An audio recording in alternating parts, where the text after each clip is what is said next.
دلتوں، S C S T اور minorities کے حقوق کو دبایا جائے، ہمارا یہ بچہ اس کرسی پہ پہنچے گا، ہمارا وہ بچہ اس کرسی پر پہنچے گا، ہمارے یہ بچے اس کرسی پر پہنچیں گے اور طے کریں گے کہ ملک کا مستقبل کیا ہوگا اور ملک کیسے چلے گا اور ملک کدھر جائے گا۔ میرے دوستو، سینہ پیٹنے سے، بددعائیں کرنے سے، دہائیاں دینے سے، برا برا کہنے سے، لعن و طعن کرنے سے کسی بھی قوم کی حالت نہ کبھی سدھری ہے اور نہ سدھرے گی۔ اگر حالت کو سدھارنا ہے اور اپنی نسل کو عزت کے ساتھ بیدار امت کی حیثیت سے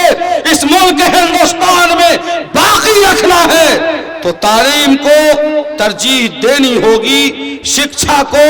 پرتھم پودان پہ رکھنا ہوگا اور ایجوکیشن کو پرائیورٹی دینی ہوگی۔ اس بات کا عزم کریں، عہد کریں اور طے کریں۔ ہم نے کھانے کا بجٹ بنایا، پہننے کا بجٹ بنایا، مکانات کی تعمیر کا بجٹ بنایا، زندگی کے عیش و آرام کا بجٹ بنایا، دعوتوں اور شادیات کا بجٹ بنایا، لیکن بدقسمت ہے یہ قوم کہ اب تک ہم نے اور ہماری قوم نے ایجوکیشن اور تعلیم کا کوئی بجٹ نہیں بنا۔ میرے دوستو، ذرا سوچو کہ اگر اس ملک کے دبے کچلے لوگ اپنے بچوں کو I S, I P S, engineer, doctor بنا سکتے ہیں تو کیا غلامان مصطفیٰ اتنے گئے گزرے، اتنے نکمے اور اتنے لاخیرے ہیں کہ وہ اپنے بچوں کو I S, I P S نہیں بنا سکتے؟ کیا ہم اپنے بچوں کو سائنٹسٹ اور انجینئر اور ڈاکٹر نہیں بنا سکتے؟ کیا ہم اپنے بچوں کو آئی ٹی میں آگے نہیں بنا سکتے؟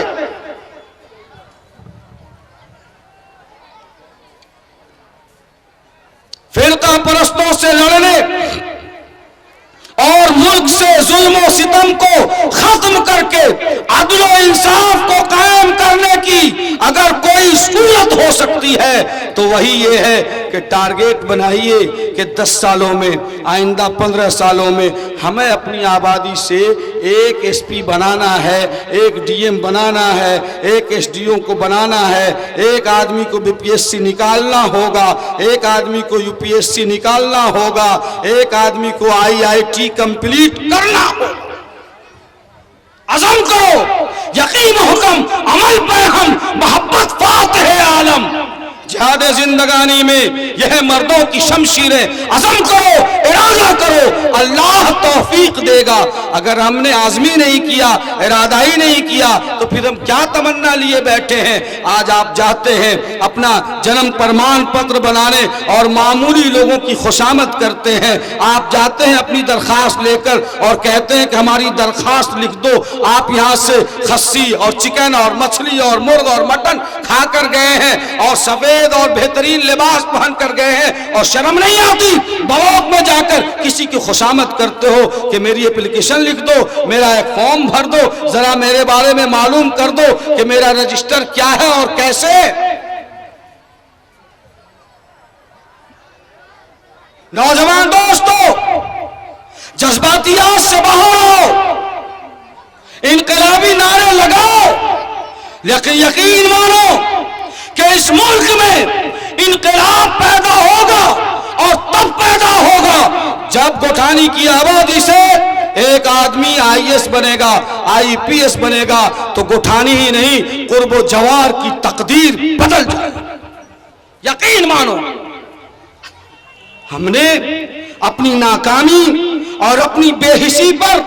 اپنی بزدلی پر اپنی بے بسی کی چادر تان دی اور ہم یہ کہتے ہیں کہ ہم کہاں سے پڑھائیں، ہم غریب ہیں، ہم فلاں ہیں، ہم فلاں ہیں۔ میں علل اعلان اس مجمع سے کہنا چاہتا ہوں کہ اگر قوم مسلم کے نوجوانوں صرف ہفتے میں ایک دن گوشت کم کر دو, مٹن کم کر دو, ایک دن مچھلی کم کر دو,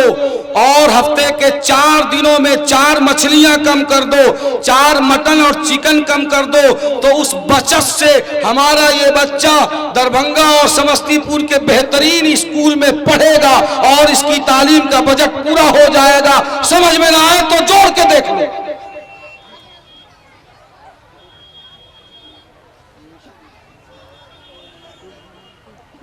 یہ مدرسہ اشرف العلوم کے بینر کے تحت اور مدرسہ اشرف العلوم کے زیر اہتمام آج کا اجلاس تعلیمی بیداری اور اصلاح معاشرہ کے تعلق سے منعقد ہو رہا ہے. میں صاف طور پر یہ کہنا چاہتا ہوں کہ دوستو, جیسے اشرف العلوم کو قائم کرنے کی ضرورت دین و ایمان کی حفاظت کے لیے یقینی لازم ہے اور ضروری ہے, اسی طرح سے ہمارے اس بچے کو ملک کی اعلیٰ کرسیوں پر جانے کے لیے یہ اس انٹرنیشنل اسکول کے قیام کی بھی ضرورت ہے. اس کے بغیر ہمارے یہ بچے نہیں جا سکتے. دینی مسئلہ پیدا ہو جائے, جناب مفتی توحید صاحب حلال و حرام کا جواب دینے کے لیے کافی ہے اور ضرورت ہے, اور یہ بھی امت پر فرض الکفایہ ہے. جناب مفتی نسیم صاحب, مولانا الامام عادل صاحب, بڑے بڑے علماء یہ موجود ہیں, اور یہ قوم پر فرض کفایہ ہے, اس لیے کہ یہ دین و ایمان کی حفاظت کا ذریعہ ہے. اسی طرح سے حضرت امیر شریعت دامت برکاتہم فرماتے ہیں کہ قوم میں ایک ڈاکٹر بھی ہو, ایک IAS بھی ہو, ایک IPS بھی ہو, ایک اچھا انجینئر بھی ہو, جو قوم کو ذلت سے نکال کر عزت کی کرسیوں پر بٹھا سکے اور یہ ثابت کر سکے کہ ہم پریکٹیکل لائف میں عملی طور پر ملک کے لیے اور سوسائٹی کے لیے مفید ہیں, ہم ہانیکارک نہیں ہیں, نقصان دہ نہیں ہیں, ہم فائدہ مند ہیں. یہ بھی قوم پر فرض علی الکفایہ ہے. اس لیے وقت کی قلت ہے اور کچھ لوگ باقی ہیں جن کا اظہار خیال انتظامی تعلق سے لازم و ضروری ہے. میں صرف یہ کہنا چاہوں گا 2 لفظوں میں کہ اس ملک میں بڑھتی ہوئی نفرت اور بڑھتی ہوئی فرقہ پرستی کا اگر مقابلہ کرنا ہے تو لوگوں صرف اور صرف 2 کام کرنا ہے. آقا صلی اللہ علیہ وسلم کے حلف الفضول اور میثاق مدینہ کے واقعے کو سامنے رکھتے ہوئے دلیتوں, مہادلت, شیڈول ٹرائب, SC اور ST کے لوگوں کو جوڑنا ہے, انہیں بتانا ہے کہ ہم آپ کے بھائی ہیں, آپ ہمارے بھائی ہو, ہمارا آپ کا کوئی بیر نہیں ہے, ان کے سکھ میں دکھ میں شریک ہونا ہے. ایک کام تو یہ کرنا ہے, اور دوسرا کام یہ کرنا ہے کہ ہم آج طے کریں, عزم کریں, ارادہ کریں کہ ہمارے گھر کا وہ چھوٹا سا بچہ جو 8ویں کلاس میں ہے, 9ویں کلاس میں ہے, آنے والے 15 سالوں میں انشاءاللہ وہ ملک کے اعلیٰ کرسیوں پر بیٹھے گا, اور ہم اس کو وہاں پہنچانے کے لیے اپنی زمین بھی بیچ سکتے ہیں اور اپنے دوسرے ذرائع کو بھی داؤ پر لگا سکتے ہیں. ضرورت پڑے گی تو ہم خون بیچ کر کے بھی اس کی تعلیم کا اور شکشا کا انتظام کریں گے, اور اپنی بزدلی اور بے حسی اور بے بسی کا بہانہ نہ بنا کر یہ ثابت کریں گے کہ جس قوم کے نبی پر پہلی آیت کریمہ اقرأ بسم ربک الذی خلق نازل ہوئی, جس نبی کا یہ سدھانت تھا اور جنہوں نے گلوبل آئیڈیالوجی پیش کیا, طلب العلم فریضۃ علی کل مسلم, کہ شکشا, ایجوکیشن اور تعلیم ہر فرد کے لیے انیواج اور لازم و ضروری ہے. ہم اس نبی کی امت ہیں, ہم ہر حال میں تعلیم کو ترجیح دیں گے. حاضرین, یہ 2 کام ہمیں کریں گے انشاءاللہ. جزاکم اللہ, اللہ آپ سب کو قبول فرمائے. دوسری بات مجھے یہ کہنی ہے کہ قیادت پر یقین اور قیادت پر بھروسہ اور قیادت پر اعتماد یہ امت کی ترقی کی اہم شاہراہ ہے۔ یقین مانو لوگوں، قیادت کا فقدان نہیں ہے، قیادت کو تسلیم کرنے کا بحران ہے۔ ہر شخص یہ چاہتا ہے کہ میں قائد ہوں، خدا رحمت کرے اس کارواں پر ہر ایک شخص میرے کارواں۔ قیادت کو تسلیم کرنا ہوگا، نفع اور نقصان میں دونوں میں قیادت پر اعتماد کرنا ہوگا، اور یقین جانو دوستو، قیادت پر یقین کریں گے اللہ کامیابی ضرور دے گا۔ ہم نے دیکھا ہے اپنے گاؤں میں، اور پرانے زمانے کے کنویں کو آپ نے بھی دیکھا ہوگا کہ کنواں کے ارد گرد اس کے منڈیر پر پتھر لگے رہتے ہیں، اور عورتیں اور لوگ اسی پتھر پر اپنا گھڑا رکھ کر پانی بھرتے ہیں۔ اب تو وہ سلسلہ ختم ہوا، لیکن جہاں پرانا کنواں ہے دیکھیے گا، اور اس پتھر پر مٹی کا گھڑا رکھتے رکھتے رکھتے رکھتے مسلسل جب 20 سال 30 سال تک پتھر پر مٹی کا گھڑا رکھا جاتا ہے، تو آپ نے دیکھا ہوگا کہ پتھر میں بھی جگہ بن جاتی ہے اور پتھر میں بھی سوراخ ہو جاتا ہے۔ اگر تسلسل کے ساتھ کوئی کام لگن کے ساتھ کیا جائے تو مٹی سے پتھر کا جگر بھی چاک ہوتے ہوئے ہم نے دیکھا ہے۔ میرے دوستو،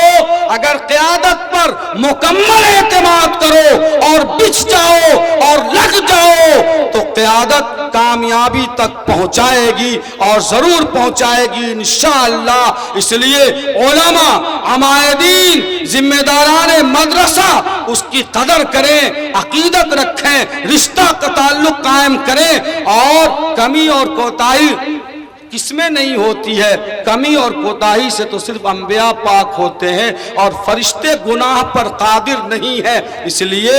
حاجی نثار صاحب کو آپ معصوم کیوں سمجھنے لگے؟ کمی ہو سکتی ہے، لیکن ان کی قربانیوں اور کمالات کو دیکھو۔ مفتی توحید صاحب کو معصوم نہ سمجھا جائے، ہمیں معصوم نہ سمجھا جائے، بلکہ ہمارے خدمات اور کارنامے کا تلنا ہماری شرارتوں سے کیا جائے۔ اگر ہمارے خدمات اور ہماری اچھائیاں زیادہ ہیں تو پھر کوئی وجہ نہیں بنتی کہ قوم لان تان کرے۔ اگر باوجود اس کے قوم علماء سے عداوت رکھتی ہے تو یقین مانے، حضرت مولانا رشید احمد گنگوئی رحمت اللہ علیہ نے لکھا ہے کہ جو لوگ طبقہ علماء سے بغض اور عناد رکھتے ہیں، مرنے کے بعد ان کا چہرہ قبلہ سے پھیر دیا جاتا ہے۔ اگر یقین نہ آئے تو قبر کھود کر دیکھ لو، اس کا چہرہ قبلہ سے پھرا ہوا۔